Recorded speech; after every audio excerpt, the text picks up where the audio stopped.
Washington में परमाणु शिखर सम्मेलन में शिरकत करने के बाद प्रधानमंत्री नरेंद्र मोदी 3 देशों की अपनी यात्रा के आखिरी चरण में दुबई पहुंच गए हैं। भारत के चौथे सबसे बड़े व्यापारिक साझेदार सऊदी अरब के साथ क्षेत्रीय और द्विपक्षीय मुद्दों पर चर्चा होनी है।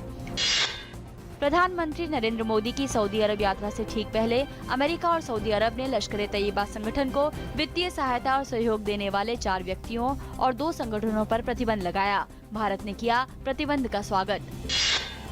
IS जैसे आतंकी संगठन की पहुंच से परमाणु हथियार दूर रखने के आह्वान के साथ वॉशिंगटन में परमाणु सुरक्षा सम्मेलन 2016 हुआ संपन्न। प्रधानमंत्री ने कहा, भारत परमाणु सुरक्षा के लिए करेगा बेहतर तकनीक का इस्तेमाल। भारत ने जैश-ए-मोहम्मद प्रमुख मसूद अजहर को संयुक्त राष्ट्र सुरक्षा परिषद समिति में आतंकियों की सूची में न डालने पर जताई निराशा। मसूद अजहर हाल ही में हुए पठानकोट हमले के साथ ही भारत में कई अन्य आतंकी हमलों का है मास्टरमाइंड।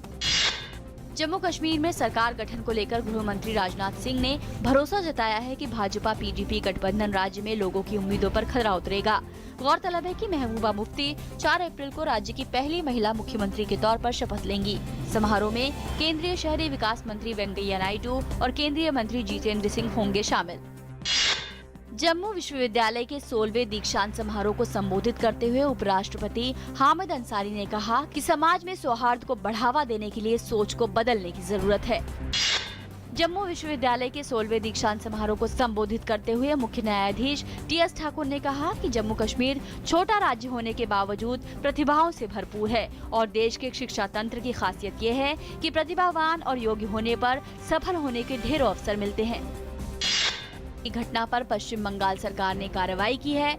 IVRCL कंपनी के 3 अधिकारियों को गिरफ्तार कर हत्या का मामला दर्ज किया गया। 3 इंजीनियरों को सस्पेंड भी किया गया। कुल हादसे में अब तक 24 लोगों की मौत हो चुकी है।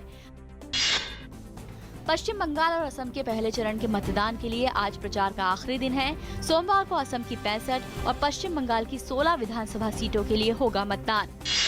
मुंबई में COP21 सेमिनार के तर केंद्रीय पर्यावरण मंत्री प्रकाश जावड़ेकर ने कहा कि देवना डंपिंग ग्राउंड आग के मसले को सरकार गंभीरता से ले रही है। लाखों की संख्या में लगे कूड़े के ढेर को हटाने के लिए सरकार नई ठोस योजना पर काम कर रही है।